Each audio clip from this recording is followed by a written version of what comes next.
Hindi rin na ang batch natin ay maraming pagsubok na dinala simula nang tayo ay pumasok noong ikapitong baitang. Mga mag-aaral tayong tututo o sa gadgets na matutok dahil sa pandemya na kung saan tayo'y nakulong sa loob ng ating mga bahay. Online class ang naging daan upang mapangalagaan ang kalusugan ng bawat isa. Hindi nangahulugang hihinto ang pag-aaral sapagkat ang kagawaran ng edukasyon ay lumikha ng kaparaanan na makatututi at makatutulong sa ating mga pag-aaral. Ang pandemya ito ay hindi naging hadlang upang hindi may pagpatuloy ang ating pag-aaral at alam nating lahat ito. Hindi biro ang hirap na dinanas ng mga magulang, guro at higit sa lahat. Tayo mga mag-aaral na hinanggap na ang bunga ng ating pagsisikap sa hapong ito. Bakit? Dahil hindi tayo nagpagapit. Pagkus humamon ito sa ating katatagan. Oo, mahirap mag-aral nang wala sa silid-aralan. Wala si ma'am, wala si sir, wala rin sa sabi natin ang mga magaganda at gwapo, mababait at lahat ng klase ng ating pag-aaral na madalas nagiging inspirasyon natin at pinatutunan ng lakas ng minsan. Ang mga screenshot, chat, video call ay magiging alaala na lamang ng ating karanasan at nagpasaya na rin sa ating noong mga panahon tayo'y sinusubok ng pandemya. Ang dami na nating napagdaanan noong hanggang ngayon. Alam ko na minsan na kumabas sa ating mga bibigang magsalita, hindi ko na kaya.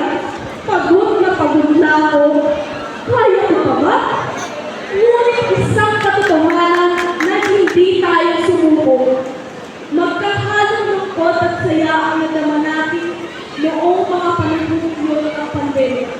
Lungkot dahil hindi natin nakataupang palad ang mga klase guro.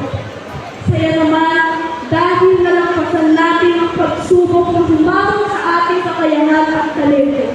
Lahat ng ito ay alaala na lang sa atin.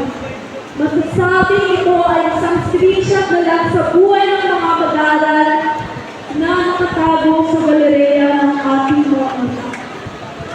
Sa unti-unting pagbabalik ng face-to-face, pagkatapos ng online class na labis sinusagkan ng lahat, muli tayong sinubok ng panibagong hamon. Hamon sa pagharap sa tradisyonal na pag-aaral na muli nahuhay mula sa malalim na pagkabaon nito sa lahat. Salamat sa teknolohiya dahil nagpatuloy ang ating buhay na sumikat sa ating kakayahan at naramdaman natin at tayo'y totoong mag-aaral.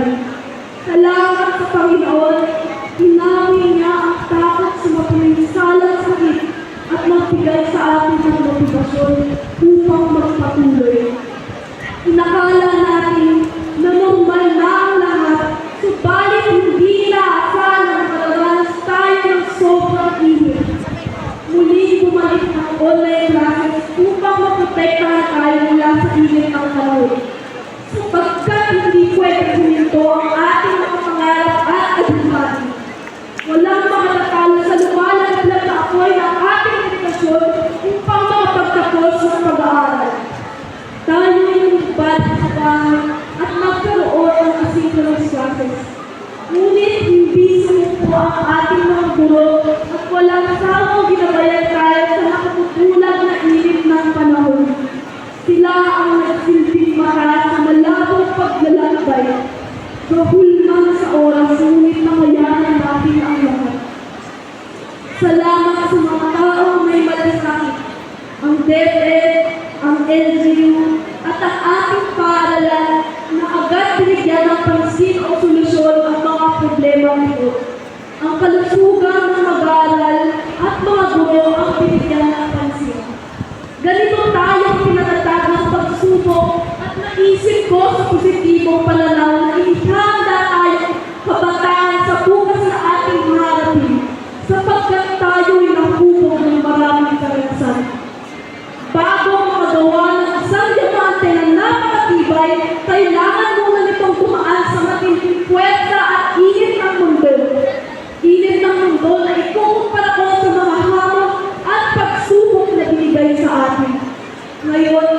tayo'y magnininig at ipamamalas ng sinag na nagmula sa mga panahon ng pagsusunog ng kilay. Sa ating mga palad na kasalalay at kinabukasan ng bagong Pilipinas sapagkat tayo'y subok na. Tanggapin natin ang hamon. Ipagaspas natin ang ating pakpak ng kagalingan tungo sa ilaw ng magandang bukas. Ano mang lakas ng hangin ang humarap sa iyo, mapanatag tayo dahil tayo ay matatag. Ano mang bagyo ang harapin sa ating paglipad, ano mang pagsubok ang ibigay sa atin, tulad ng isang ibon, tayo'y malayong lumipad hanggang makarating tayo sa ating patutunguhan. Ngunit sa ating paglipad, naway hindi natin makalimutan ang ating pinanggalingan. Ang ating sintang paaralan, Jose Abad Santos, na humubog sa atin. Samahan niyo ang pag-ibig ng bayan sa tulong ng mga silong, tayo ang lilikha ng liwanag mula sa dilim ng pagsubok sa buhay.